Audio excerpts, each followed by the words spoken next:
Assalamualaikum warahmatullahi wabarakatuh. Selamat datang di Non-Blok Land. Dilansir dari Oke Bola atau bola.okezone.com, kerugian jika timnas Indonesia tinggalkan AFF dan gabung IAFF. Sebagaimana diketahui, PSSI mendapatkan desakan dari netizen tanah air untuk meninggalkan AFF usai insiden gugurnya timnas Indonesia U19 di Piala AFF U19 2022. Supporter timnas Indonesia mendorong agar PSSI pindah ke Federasi Sepak Bola Asia Timur atau IAFF. IAFF bahkan menggoda supporter timnas Indonesia dengan sebuah unggahan di Instagram. Unggahan itu pun ramai dikomentari oleh supporter timnas Indonesia. Akan tetapi, apakah menguntungkan jika timnas Indonesia tinggalkan AFF dan gabung IAFF? Yang pertama, pamor Piala AFF turun drastis. Piala AFF mendapatkan sorotan karena mempertemukan tim-tim terkuat di Asia Tenggara. Patut diakui, Indonesia adalah pasar yang besar untuk Piala AFF dan antusiasme luar biasa dari supporter skuad Garuda. Jika PSSI ingkang Piala AFF, jelas kehilangan pamornya. Itu akan menjadi kerugian besar untuk AFF. 2.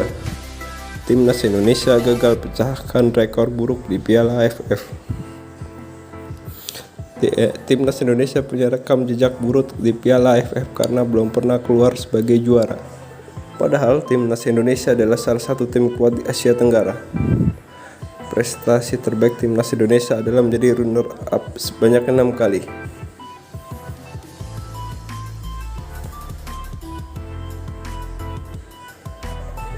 Tiga, timnas Indonesia harus adaptasi dengan iklim Asia Timur. Jika gabung IAFF, timnas Indonesia akan bermain di Asia Timur. Para pemain timnas Indonesia harus beradaptasi lagi dengan iklim di Asia Timur yang berbeda dengan Asia Tenggara. Bermain di Asia Tenggara tentu lebih mudah untuk timnas Indonesia, sebab iklim negara-negara di Asia Tenggara hampir sama dengan Indonesia, sehingga tidak perlu diadaptasi lagi. Tapi kalau menurut saya pribadi, iklim tersebut cocok untuk bermain di Liga Eropa dan bagus untuk pengalaman penggawa timnas Indonesia. Keempat, timnas Indonesia butuh biaya lebih besar untuk mentas di kompetisi IAFF. PSSI pun harus mengeluarkan biaya lebih tinggi untuk berkompetisi di IAFF, sebab timnas Indonesia akan menempuh jarak lebih jauh untuk bertanding di Asia Timur.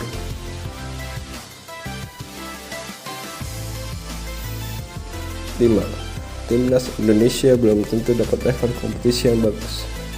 IAFF memang menjadi induk dari tim-tim kuat Asia seperti Jepang dan Korea Selatan. Harapan supporter timnas Indonesia adalah skuad Garuda bisa bersaing dengan tim-tim kuat tersebut sehingga level pasukan Sintayong meningkat. Namun sistem kompetisi di AFF membuat timnas Indonesia belum tentu bersama dengan tim-tim kuat Asia Timur. Sebab kompetisi AFF memakai sistem kualifikasi berlapis hingga 3 babak. Biasanya tim-tim kuat Asia Timur baru bermain di babak 3.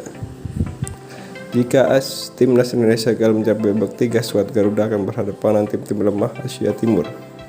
Sementara itu, timnas Indonesia akan berhadapan dengan tim-tim elit Asia Tenggara di Piala AFF seperti Thailand dan Vietnam. Kedua tim itu punya level di atas tim-tim lemah di Asia Timur.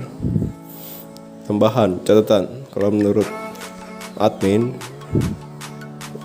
jika bergabung dengan IAFF itu sangat baik karena bisa mempromosikan pemain timnas untuk bermain di Eropa dan atau juga di Asia Timur seperti Jepang dan Korea Selatan,